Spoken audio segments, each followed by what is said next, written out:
Drum roll. So we are running up to the 100th episode. Woohoo! This is your werewolf speaking. We are currently flying at 12. No, sorry. I am afraid this episode, like the previous three, brings together episodes from the past, so it's not really standalone as many others are. Sorry. Of course, you have the choice to go ahead with this one, but it might not make that much sense if you do. I just want to get on with it though and not take another half an hour explaining what has happened over 90 fucking episodes, if that's okay. Having said that, you new listeners, I kind of put you off, haven't I? I didn't mean to put you off. I just, it's like it is as it is. If you want to follow the show on Twitter and Instagram, there are links in the description. If you want to join the group of beasts on Facebook, then there again are links in the description.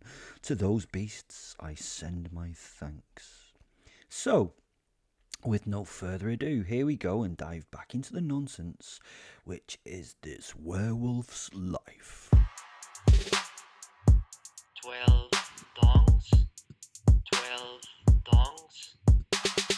When the clock ticks 12 o'clock that day, there's 12 dongs. Shower done, crevices cleaned, dried, powdered and buffed.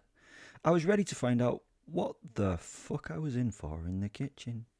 I tried to work out what the fuck was happening while in the shower, but ended up so confused and with so many possible outcomes that I just thought, fuck it. I put on my relaxation outfit for home, a white t-shirt and a pair of crisp, unbleached blue Levi 511s. I know, not my usual suave wear, but I was dressing down. I was supposedly at home and should be able to relax because of that. Fen had stayed in the bathroom with me. That was strange. I could sense that he was nervous, which was even more stranger than that. His feeling anxious made me feel anxious, which was stranger for me, as he had never made me anxious before by being anxious because he had never been anxious, which was stranger. Sorry, never mind, it was unnerving. Making my way to the kitchen, I was utterly unprepared for what would happen. As you know, I try to live by the werewolf rules of life. Well, my werewolf rules of life. Number one being, do not care. It is the best way to be when making life-changing decisions, to not care about the outcome if you cannot all help it. Going clueless and being a wise ass has got me this far without being dead. So to me, it seems to work. I sat at my table with the two Russian gentlemen as a more nervous Malcolm did a commensurate disappearing act at once. Once I looked at him as he did his runner with a brief eye contact and a nervous nod. In those few milliseconds of eye contact, I said a lot with the man. Much was about how unhappy I was, that he let these people into my home without my permission. I can convey a lot of information with just my eyes. I think it's another superpower linked to my werewolf background. I think. I don't know, but I think. Sally came and sat down, food in hand and food in head. She had a glass bowl with some of my favourite pistachio nuts in it. These were ordered from America and quite difficult to source and very expensive, which was, well, a bit annoying to be honest, but that was Sally's job, was it not? To be a bit annoying. She was yet again stuffing her face with food. This seemed to be a common thread in Sally's life, much like Brad Pitt in most of his movies. She always seemed to be eating and talking. How she wasn't a fat werewolf was somewhat of a conundrum to me. As she took a seat, she placed the bowl she had down on an overly carefully laid coaster, whilst maintaining eye contact with me, and sarcastically checked the bowl from every angle, making sure that it was equidistant from the edge of said coaster before she was comfy and sat back, popping another one of my pistachios into her mouth and fixing her eyes on mine. Sally was a sarcastic little douchebag, even without speaking. This whole thing better be worth this intrusion into my life. Who would be the first fucker to die was running through my head. How many could I get before it became a fight? retaliate first and all that shit. Rule 2 of my werewolf life. Through her half-chewed pistachio nuts, she began talking while covering her mouth to hide the nasty sight of her masticating. Hi. I've been chosen by the family to speak to you about something very important to them. You know who I mean by the family, yeah? Oh, I was really angry. I was sat ready to get across the table as fast as possible. My palms were placed downwards on the table, and I was raring to go. I felt Fen was also prepared to go. I actually love this pre-murder sensation. Confrontation is so cool. I nodded at Sally and briefly looked at the two more Russian men sitting at my table. This is Koshi, who you've met before, and this is Alaric. They've been sent as 2 trained members to help in these discussions. She said, indicating the man that I recognised. Because you know him, and he says he likes you. He also has all the information we need to do the task required if you decide to help. He likes you? No. She laughed. Her tone was sarcastic. Nice. I would remember all this when I was killing her. Alaric? Because? She looked rather confused. Why are you here, Alaric? She said, turning towards the man. I am the best tracker in tribe and can drive van, the man said. Fair enough. She said, smiled and continued with her current spout of shite. Right, well, I know you do not like to chat with people in general, so we will get right to the point. We have a werewolf problem, and before you get all arrogant and vain, it's not all about you. Again, the cheeky little shit smiled at me. This belittling was all being noted for future use. She selected another pistachio from the bowl and dropped it into her mouth. She knew that she could irritate the fuck out of me by taking her time and drawing this whole thing out. She saw me ball my hands into fists on the table and laughed as she really enjoyed my discomfort. Be nice to Will. He's getting all stressed, poor man. Azza the great white wolf chimed in. She would be smirking if a wolf face could carry a smirk. These two made a fucking devastating team when together. Sorry, Will. I smiled. Her eyes fell to the table where she ran a fingertip across the wax finish. It is some other hairy twat who's causing the crew issues, she said, popping another nut into her mouth. The problem with this one is that we keep killing the humans that the posit is linked to. But it's never the humans that are the problem. It's the dusha that's inside that's the issue. As I say, humans we can kill off. But these fuckers keep on trucking, as you old folks say. She pointed at Fen. Why have you not killed me then? I asked, a little bit smugly. Well, to be honest, Will, you might be a cunt, but Fenrir's awesome, and for some unknown reason, he loves you, so he would be upset if we killed you. Fuck, I would. That's the rest I need, sent Fen as we looked at each other. They want Fenrir back in the tribe. They know that you will eventually do something so stupid that you will die, and then they might get a better, how do you put it, host for him, that they may be able to re-socialize. So they're just playing the whole waiting game. And as people like Koshi and Alec are hundreds of years old, they can play that game very well. I was nodding along with all this because it was a fact. Even though Fen pretended that he hated me, I knew we were best friends we could be. Harumph came into my head as he read my thoughts. Why are you here then? Why are you there, spokesperson? I asked. Well, Azza... She pointed at the white wolf snoozing on the kitchen floor. And me are probably the only thing that you have ever come close to almost caring for. So they thought we should ask. She told me. She smoothed her ginger locks back, pretending to be all seductive and stuff. Because you love us. She laughed, as did the white posit in my head. Bollocks, I do. Why me? I said. Why not? She tried to say through a mouthful of pistachios. I sat in silence for some time. Considering what had been said, I had to weigh things up. It could be a fun thing to do, who knew? I don't think it would be particularly dangerous. It was only one other beast against me. I'd never struggled one-on-one with a werewolf, so that was okay. Downsides? Helping someone out? That's always a downside to me. So, what do I get out of this?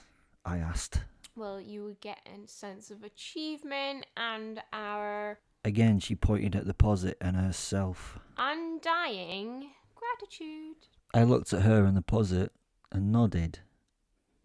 And? She feigned that she was a little bit hurt. The tribe could be grateful in many ways. There are vast amounts of cash and power. You could come back into the fold even. All would be forgiven. You could give it a go with us again. Or, this may interest you more, you could just ask us to leave you the fuck alone. What do you want more? I smiled and sat back in my seat. I was actually enjoying this process. They needed me, and I could be as much of a cunt as I wished. I think to be left alone would be my thing. I'm sick of worrying about them coming and trying to kill me. She nodded. Well, that... She began, but I interrupted. I also want a Ferrari F40, please. I smiled. She looked at Koshi, who was now also helping himself to my fucking pistachios. He looked at her, nodded and shrugged. Well, both these things ain't impossible, although I'm a wee bit hurt. Again, she massively overacted her hurt as she removed a lock of hair from her face. It might not be that easy. I want a particular F40. It's a bit special. It's a 1989 Nardo Grey 1000 horsepower special. There's only one, and I want it. I looked at Koshi. He looked at Alric. They nodded at each other and turned back to me.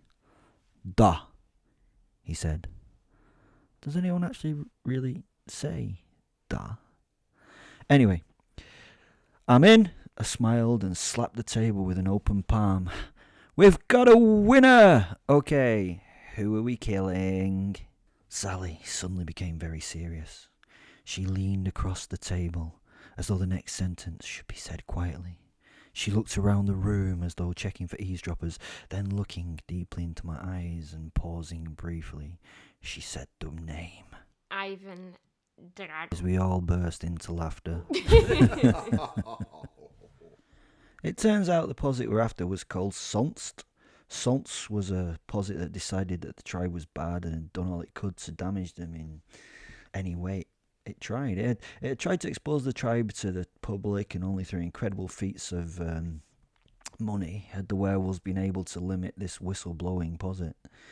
She also had a strange way of working with her humans. She just used them and then moved on. She used them as tools in her work, then she was just done with them, usually getting them to do something horrendous or just leaving them as a empty husk. The tribe seemed to think this was not cricket, as we say over in England, so they had decided that something needed to be done. So research had been done on how the fuck to deal with a wolf soul. They had trapped her and contained her humans, and then she just left them. They couldn't stop the soul from doing what it wanted, and it ran around in their city causing more and more trouble. The more the posit had gotten away with, the more she realised that there was fuck all that anyone could do to stop her. I was strangely intrigued, and honestly, I admired the thing causing all this nonsense. I love horrible shit happening to people in general. I love it even more when those in powerful positions are shown that they're not in control. It kind of makes me moist. Sally and I would go find a way to kill this soul off. It turns out that they wanted me to do two things with them. Apparently in Aberystwyth, of all places, was the Welsh National Library, which held many ancient manuscripts. One of these manuscripts was a book of spells written by some woman of the weird, Bethan Beda, whatever, had written this book in the 1200s with magic spells and stuff. A document covering the book's content mentioned one of the spells. She was a high-born witch, so the book was written in Latin, so the spell of interest was called Lupus Anima Pulveri. For those of you like me who do not have a working knowledge of Latin, it means wolf soul dust. She reported it was used to eliminate a group of cannibalistic folk who lived in Carmarthenshire at the time. The description of those folk was basically a description of the werewolves of the modern tribe. Men, women and children could be the wolf and the wolfman. They lived in a small village called Blath, it's Welsh. You can probably guess what that translates to, Blath. Yeah, unsurprisingly, it is Welsh for wolf. If it were not true, it would be the biggest cliche ever. So it was our job to get that while the other two would get stuff ready to hunt this fucking thing down. Who could not want to go and be part of all this nonsense? It sounded fun, right? So as Sally and I set off down the M62, we listened to good music. Her tastes from our last journey had widely and extensively changed, and we were currently listening to Depeche Mode as though she'd just discovered them. And we chatted while the two wolf souls snoozed in the back of the car. It was just like old times, kind of. She told me what had happened in her parents' house after I left. The regret that she felt about the cowardice she'd shown, and how she thanked me for what I'd done after the thing. She said it had been the right thing to do. She told me she felt fortunate to be able to apologise to me. She also told me that she felt lucky to meet, the wolf soul as her. I was excited like a child for the first time in a long time. I enjoyed Sally's company, and I was yet again getting worried that I would end up caring for it. The next stop was Barla Lake on our way down to sunny Aberystwyth on the Welsh coast. Barla is, it's a little village with a big lake on the way to things. It's one of those places you pass through, and as such has lots of people passing through it. So it can be fun for a serial killer or a werewolf to make some, let's call them, missing persons. I booked 2 bedrooms at the Palais Hall, an amazingly beautiful old Victorian Relais Chateau building, just outside Barla. I booked 2 because I didn't really want to make any kind of assumptions, and to be honest, I really did not know what the fuck the relationship was between Sally Asser, me and Fen right now. Until that came up in conversation, I would respect her and not take any liberties, or in the case of Asser and Sally, chances would probably be the better thing. This was the first time I got to hunt with Sally as my compatriot, and I will go into more detail in a later story about it. Still, it was a fun evening out around the lake, and we ate well that night from the small group of teenage tourists that had thought that it would be, fun to have a small party at the edge of the lake. Classic horror movie stuff. The screams worryingly echoed around the lake that night in the still air. Still, it only added to the night's excitement, and the news that there had been a horrendous animal attack in Barla that night was being bandied around the dining room the following morning while we ate breakfast. Apparently, there was this mad pack of dogs. That morning, we continued our journey down to Aberystwyth. I let Sally drive the Defender.